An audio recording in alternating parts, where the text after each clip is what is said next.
everyone, it's Margaret Manning here with 60 and Me. This is the place where women over 60 come to be inspired. Now my guest today is Pam Kruger.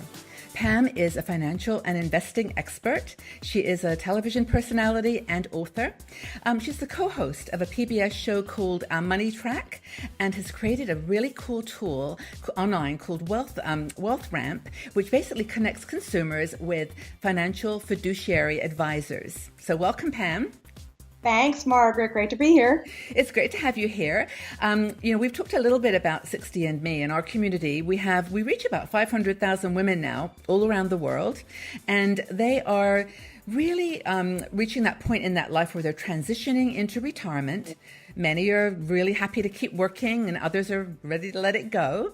But I wanted to chat with you about, who can help you navigate this transition, and whether for financial planning, someone should bring on a financial advisor into their life. Yeah, it's a great question, and it's a question that we've gotten a lot on my show. Because, you sort of think intuitively that you hire a financial advisor as you're accumulating wealth, and you hire a financial advisor to tell you how to invest. So, everybody's big end goal is retirement, as though it's the finish line, right? It's not the finish line, it's the starting line.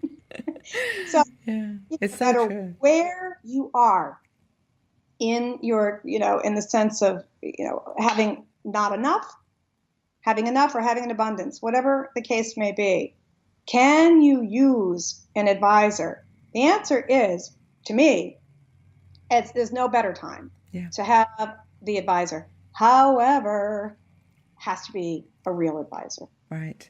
So let me explain what I mean by that. Yeah, this is really important, and I know what we're going to talk about here, and I want everybody to listen up because really, there's a myth about financial advisors, and you're going to help us to understand the differences. So please go ahead. It's absolutely critically important. Now, if you have $20 million or $15 or $10 million, you can afford to maybe be wrong a few times and make mistakes and rebound. If you're a person who has a typical retiree with $100,000 to, say, $2 million, anywhere in between, you cannot afford to make the big mistakes anymore that you could make when you were in your 30s and 40s and recover. So is there any more important time to pick the right person to collaborate and to give you advice? No, there's no do-overs, right? So this money has to last the rest of your life. That has to be your goal. So I want to explain that there's a whole world full of people who work as what they call themselves financial advisors, investment advisors, wealth managers, financial planners, and they all go into this big bucket. And they might work at Merrill Lynch. They might work at UBS. They may be independent and work on their own. So how the heck are we as consumers supposed to be able to figure out who's good, who's competent, who's qualified, who's honest, and who's just trying to sell me something? So I'm going to make this really super easy because I love it. We love this. You take that big bucket of all millions of self-described financial advisors. Some of them even work at insurance companies and call themselves financial advisors. You could take them and divide them into two groups. Now you got two buckets. You've got the financial advisors who call themselves advisors, who used to be called brokers, or they used to be called insurance agents, and now they're called financial advisors. And they go into a bucket over here called salesmen. I don't know if you're a woman or a man. I'm calling it salesmen. Okay? Throw that over there. Guess what? We've just accounted for about 80 to 90% of every financial advisor. Now we only have 10% left for this little tiny skinny bucket that's much smaller. This is called the fiduciary financial advisor bucket because these advisors are independent. They work in and amongst everybody else, but they're impossible to find. They're hiding in plain sight, but they're impossible to find because they don't work at UBS. They don't work for an insurance company. They're independent. They set up their own companies. So it might be Margaret Manning Investment Advisory Services. Now, you're not going to see that advertised on TV. You're not going to know about it. How am I going to find Margaret? And Good question. this independent group are held to a different set of rules, believe it or not. There are rules that dictate and govern how financial advisors have to behave. And this whole group over here that we're not going to talk about anymore because they're salespeople, right? That work for brokerage firms and insurance companies. They are not full-time fiduciary advisors because their firms do not accept fiduciary responsibility for the advice they give. That means that they can sell products to you that make them huge commissions and kickbacks and get away with it by saying, oh, but that was a great fund for you, Margaret. Didn't have to be the fund that was best for you. So Pam, quick question. So as someone who's working as a salesman, offering financial services or financial products, is there any kind of an educational standard? Like, do they have to pass a test, or is there some... Pass a test to get a license. And it is a rigorous test. This is what I did for a living when I was 22. Okay. So there is a test, some entry. Okay. There is a test, but you can.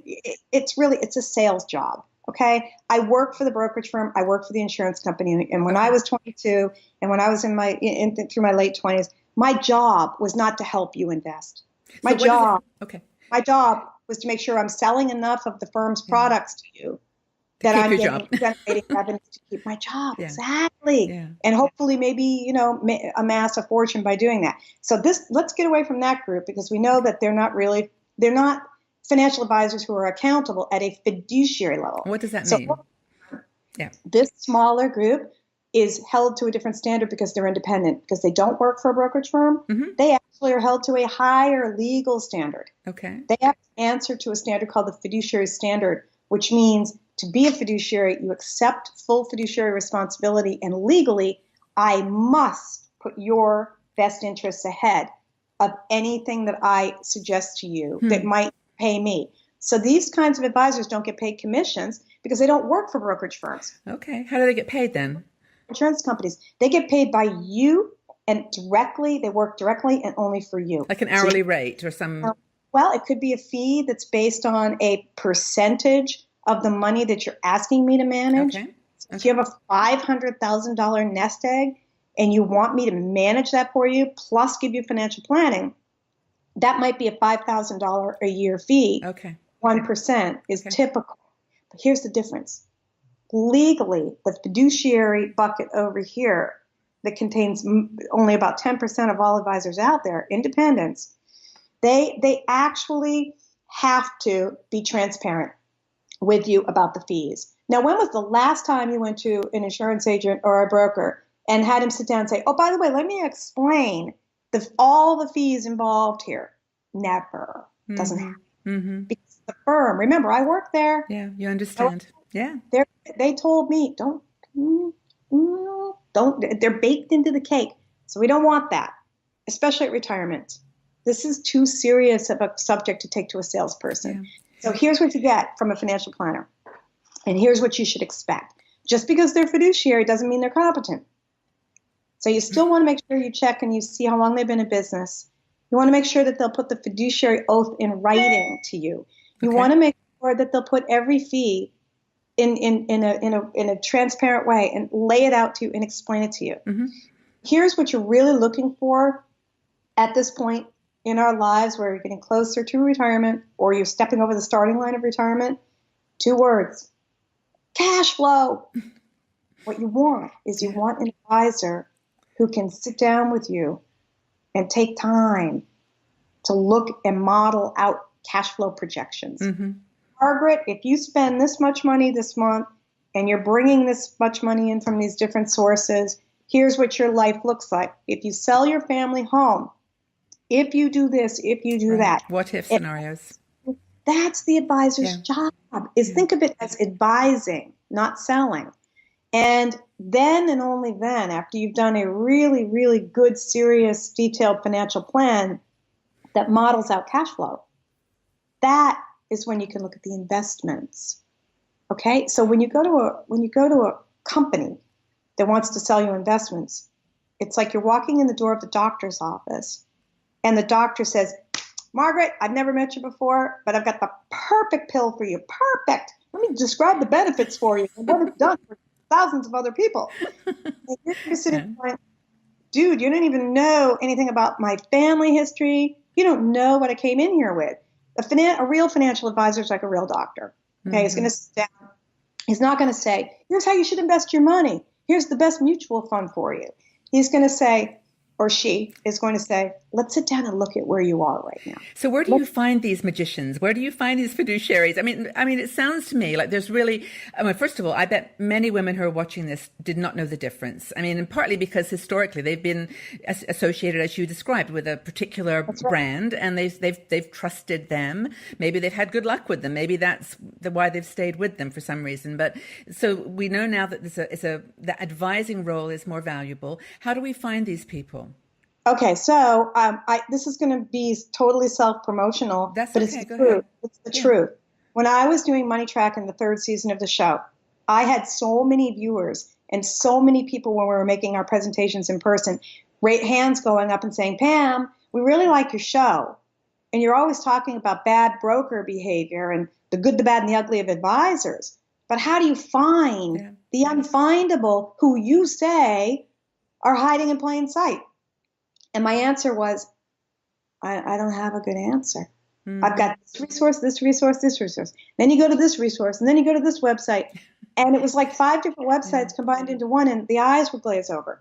And a woman in the audience actually hollered out at me and said, why don't you do something about it? Mm-hmm. So you did. And I thoroughly stopped, and that's how I created Wealth Ramp. So Wealth Ramp is the only platform that exists right now that matches you, the individual, to the right type of fiduciary advisor. And I use an eHarmony-like algorithm to create that match. That's interesting. I want to make sure if I have a mom that comes in or a grandmother that comes in who has a child or grandchild on the autism spectrum, I want that woman to get matched to an advisor who understands special needs trusts, but will not unnecessarily sell you insurance. So the only magic, aside from the algorithm and the matching, is I have to start with a curated list of these fiduciary advisors who exist to invite on my platform, and then I vet them, and then you can get matched. Okay. So I think what you've said here is very fair. I mean, that you've created something that people can use to be matched up. And I think it's important, though, that they know that those people are going to have to be there. It's going to have to be their decision as to how much they engage. Maybe they only need a little bit of guidance. Perhaps they feel that they can look after their own investments. I mean, do you think that's a good piece of advice? I mean, if for certain people to just do it yourself? Everybody is different. 15% of the population, 15% of people really do want to milk their own cows, cut their own hair, and change their own oil. Okay, 85% men and women want some kind of collaboration at retirement to make sure that they're on track. Yeah. And they've got to turn to somebody they can trust who's going to be patient and take the time to say, you really don't need a lot. You only need a little. Just a tweak, However you feel you want to work. There are people who want to hand over their investments to a professional, which is fine. They exist. And they want to say, you do everything. Just don't get me in the weeds. Just tell me what I need to know and send me a check every month when I need it for my expenses. There are others who are the opposite, who are like, no. I make every decision. You're just here to be my co-pilot for me to talk to as a sounding board. It's critically important that we're matching the right person in the way they want to interact to the right advisor. Well, Pam, thank you for doing that. I mean, that's a really big job that you've taken on, and I will check it out. I've never actually looked at the tool myself because I've not been looking for a fiduciary, but I probably should. But it's a really, really great tool. I think what we've talked about here, though, that's excellent is that, number one, retirement is the best time to be looking for financial guidance. That you've kind of ridden this boat that on up and down on the waves of your life, and you've managed because you had time to kind of weather them out. But now this is important. I'll actually give you one little example, just a short example. A couple who live not far away from me He was a math major at Tufts. She raised the family. They're in their late 60s. Did I mention he was a math major at Tufts University in Boston? Yeah. That's important to this story. Okay. And he hired a financial advisor from a brokerage firm. And of course, the emphasis and the attention was all on the investments, all about stock market investing. It wasn't holistic advice and financial advice. So we asked Steve, the math major, hey, Steve, how much are you and Linda spending a month, do you think?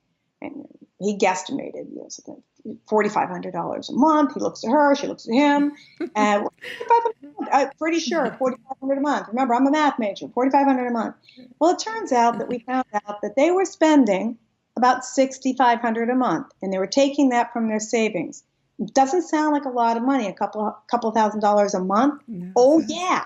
Guess what? Their retirement would go off a cliff. Yeah. They'd run out of money. Yeah. And their financial advisor was asleep at the switch. So you had Mr. Math Major asleep at the switch, and you had the advisor focused on investment. He missed the big punchline, and the punchline was cash flow. We don't have enough. We're spending too much money, everyone. That's why you want an advisor. You want someone to tell you how much money you can spend. Yeah. That's what a good advisor does.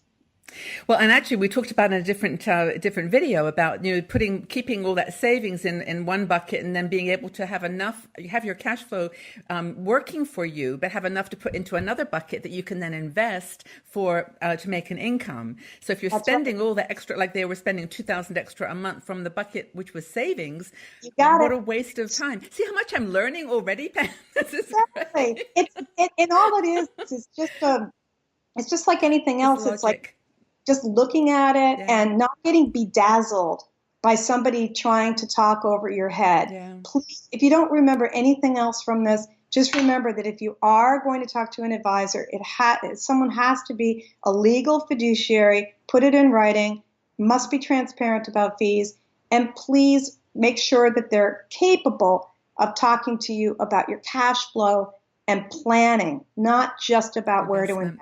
Yeah. Pam, thank you so much. Now, I want to remind people to go to pamkruger.com if you want to learn more about what you do, and then wealthramp.com as well for that matching service, which sounds really fascinating. And then also, you have a lot of PBS videos. I looked online myself, and the PBS show is continuing still, right? I mean, it goes on. Yeah, we have a Money Track channel. It's youtube.moneytrack. youtube.com/moneytrack. Mm-hmm. And then on what we're doing with the new show, we have a brand new PBS 1-hour special that focuses on the importance of getting fiduciary financial advice at that point, especially at retirement, and how critically important it is to understand the two different types of advisors, and that advisors play by two entirely different rules, the salesperson rules and the real financial advisor rules. And remember, the real financial advisors are only about 10% of all the advisors who exist, so you have to find them. You have to find them. Well, I'm sure you're going to help people a lot with these services and that show. When it comes out, let me know, and we'll put the information for the community to learn and watch. So thank you. We're in early 18, and I definitely will let you know. Thank you so much, Pam, for your advice and all your expertise, and we'll see you again soon. Thank you very much. Great. Thank you. Take care. If you enjoyed this video, please subscribe to our 60andMe YouTube channel and also visit our website. We are a strong and dynamic community of women over 60. We're challenging aging stereotypes, and every day we share fascinating stories, interesting questions, and great conversation.